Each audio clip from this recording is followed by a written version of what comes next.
Close your eyes for a moment and imagine this. It's a cold February morning in 1347, somewhere in the English countryside. The smell of wood smoke drifts through narrow streets. A young woman named Agnes is about to give birth to her third child, surrounded not by doctors with degrees, but by the weathered hands of her mother, her sisters, and the village midwife who's delivered half the babies in the parish. Tonight, my friends, we're traveling back to a world where love looked different, where bringing a child into the world was an act of faith as much as biology, and where raising children meant preparing them for a life we can barely imagine today. So settle in, get comfortable, and let me tell you a story about how our ancestors loved, gave birth, and raised their little ones in the Middle Ages. Now, before you start picturing medieval Tinder or village speed dating events, let me tell you something that might surprise you. The Middle Ages got love, they just approached it from a completely different angle than we do today. You see, in medieval Europe, marriage was less about butterflies in your stomach and more about survival. For peasants and farmers, which made up about 90% of the population, marriage was an economic partnership. You needed someone to help you plow the fields, tend the animals, keep the household running. Romance was a luxury item. But here's where it gets interesting. Among the common folk, young people actually had more freedom in choosing their partners than you might think. Sure, parents had opinions, and they'd make them known loud and clear. But if young Thomas fancied Mary from the next village, and she fancied him back, they could generally make it happen. They'd court at church gatherings, at festivals, at the village well where everyone came to draw water. The nobility? Oh, that was a completely different ball game. If you were the daughter of a duke or the son of an earl, your marriage was essentially a business merger. Your father might negotiate your betrothal when you were still learning to walk. Love was something you were supposed to develop after the wedding, if you were lucky. But here's something beautiful that happened in the Middle Ages, the concept of courtly love. Knights writing poetry to ladies, troubadours singing songs of devotion, the whole romantic package. Now, was this how real people actually behaved? Not exactly. But these stories shaped how people thought about love, and that matters. And let's talk about something we often forget. Medieval people were still people. They fell in love. They wrote love letters. They carved their sweetheart's name into trees.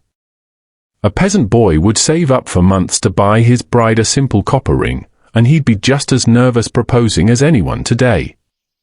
Picture this, it's a sunny morning in June, the most popular month for weddings because, well, everyone had just bathed in May. Yes, you heard that right. Medieval weddings were community affairs. For common folk, the ceremony often happened right at the church door, not even inside.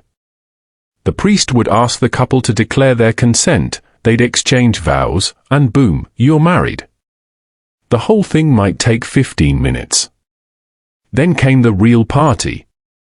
The village would feast, drink ale, dance until their feet hurt. The couple would be put to bed ceremonially because medieval people had absolutely no concept of privacy as we know it. Neighbors, family, friends would all escort the newlyweds to their bedchamber, offer blessings, sometimes quite ribald jokes, and eventually, mercifully, leave them alone. For the wealthy, weddings were spectacular shows of power and wealth. Days of festivities, entire oxen roasted, wine flowing like rivers, musicians and jesters, elaborate clothes that cost more than a peasant would earn in a lifetime. Now we come to the part of our story where things get real, and I mean really real. When a medieval woman discovered she was pregnant, she entered a world of hope, prayer, and genuine danger. Childbirth was the leading cause of death for women of childbearing age. Every pregnancy was a gamble with death. There were no pregnancy tests, obviously. Women relied on the absence of their monthly courses, morning sickness, and the gradual swelling of their bellies. Midwives might examine urine, check pulses, observe changes in the breasts. The church taught that pregnancy was both a blessing and a curse, Eve's punishment for the apple in the garden. But practical medieval women didn't have time for theological hand-wringing. They had pregnancies to manage. Pregnant women would visit saints' shrines, wear amulets, recite prayers to Saint Margaret, the patron saint of childbirth. They'd tie special girdles blessed by priests around their bellies. They'd eat specific foods, avoid others. Some of these practices were pure superstition, but many were based on centuries of observation and contained nuggets of actual wisdom. Here's something touching: fathers-to-be were expected to fulfill their wives' cravings, no matter how strange. If a woman 6 months pregnant wanted strawberries in the middle of winter, her husband would move heaven and earth to find them. Sound familiar? Women worked almost until the day of delivery. A peasant woman might be in the fields in the morning and in labor by evening. Wealthy women had the luxury of a lying-in period, retiring to a darkened chamber for the final weeks of pregnancy. When labor began, the medieval home transformed into an exclusively female space. Men, including the husband, were absolutely not allowed. This was women's work, women's mystery, women's power. The midwife would arrive, often a woman who'd delivered dozens, maybe hundreds of babies. She'd bring her knowledge, her experience, her prayers, and her tools: herbs to ease pain, charms to speed delivery, holy relics to protect mother and child. The birthing room would be warm, dimly lit. They'd hang tapestries over the windows because medieval medicine believed that fresh air was dangerous to laboring women. Friends and female relatives would gather, offering support, holding the mother's hands, praying, singing, telling stories to distract her from the pain. Women gave birth sitting, kneeling, standing, supported by a birthing stool or by the arms of other women. Lying flat on your back? That wouldn't become standard until much later, and honestly, it wasn't a great innovation. The midwife would coach, encourage, sometimes perform interventions we'd recognize today, turning a breech baby, breaking the waters. She'd recite prayers and charms: as Christ was born without pain to Mary, so may this child be born without pain to this woman. When the baby finally emerged, the midwife would cut the cord, wash the child, check for deformities. If the baby seemed weak or unlikely to survive, she had the authority to perform an emergency baptism right there, because an unbaptized soul was believed to be lost forever. If things went wrong, if the mother hemorrhaged or the labor went on too long or the baby was stuck, the options were limited and brutal. The midwife might call for a priest. Desperate prayers would be offered. Sometimes, heartbreakingly, they'd have to choose between saving the mother or saving the child. But when things went right, when mother and baby both survived, the room would explode in joy. The women would cry, laugh, embrace. Someone would run to tell the father, who'd been pacing outside, probably drinking to calm his nerves. That first week after birth was sacred time. The mother would stay in bed, tended by other women.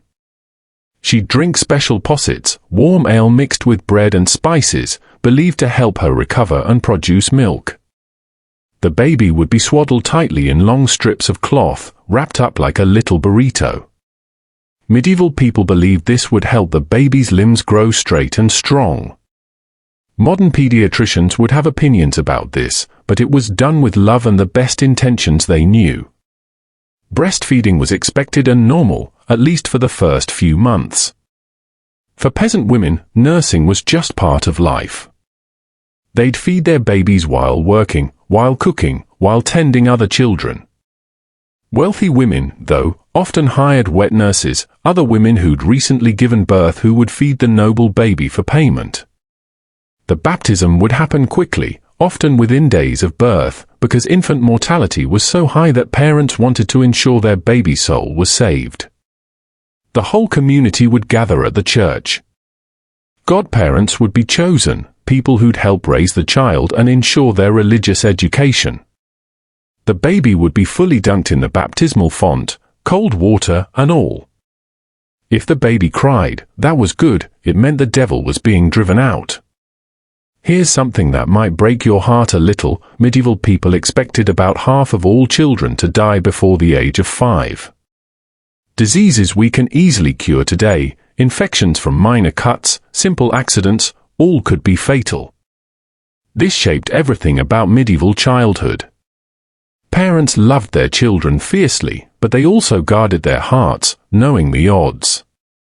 Some historians used to claim medieval parents didn't love their children as much as we do because so many died. That's nonsense. Grief is grief, loss is loss, in any century. For the children who survived those dangerous early years, childhood was brief. By age 7, a peasant child was working, helping in the fields, learning a trade. Noble children might begin formal education, learning to read Latin, studying the arts of war or household management. Children played, though. They had toys, little wooden horses, dolls made of rags, balls, hoops to roll with sticks. They played the same games children have always played, tag and hide and seek and make-believe. Archaeological digs have found medieval marbles, little clay animals, toy swords. Discipline was physical. Spare the rod, spoil the child was taken literally. Parents and teachers beat children, sometimes severely, believing it was their Christian duty to drive out wickedness. By our standards, this was abuse. By theirs, it was love. But there were also moments of tenderness we can still recognize. Lullabies sung in the dark. Stories told by the fire. A father teaching his son to carve wood. A mother braiding her daughter's hair. These small intimacies of family life haven't changed in 1,000 years. By age 12 or 14, many medieval children were essentially adults. Peasant boys worked alongside their fathers in the fields. Girls managed complex household tasks, spinning, weaving, cooking, brewing ale, tending gardens. Noble boys might be sent away at 7 to serve as pages in another lord's household, learning the skills of knighthood. Girls would learn to manage estates, oversee servants, maybe read and write, skills that would help them run their future husband's household. Apprenticeships began young. A boy showing promise as a blacksmith might be apprenticed at 12, living with a master craftsman for 7 years, learning the trade, becoming part of that family. Marriages could be arranged young, sometimes disturbingly young by our standards. Girls could be betrothed at 12, boys at 14. Among the nobility, political marriages might be arranged even younger, though the church officially frowned on consummation before puberty. And so, my friends, we come to the end of our journey through medieval family life. What strikes me most about this story is how much has changed and how much remains the same. The tools are different, the knowledge is vastly improved, the dangers are mostly conquered. But the essential experience, the love between parent and child, the hope for the future, the willingness to sacrifice everything for family, that's timeless. Those medieval mothers giving birth by candlelight, they were just as fierce, just as loving, just as terrified and brave as any mother today. Those fathers waiting outside the birthing chamber, they felt the same anxious joy that fathers feel in hospital waiting rooms now.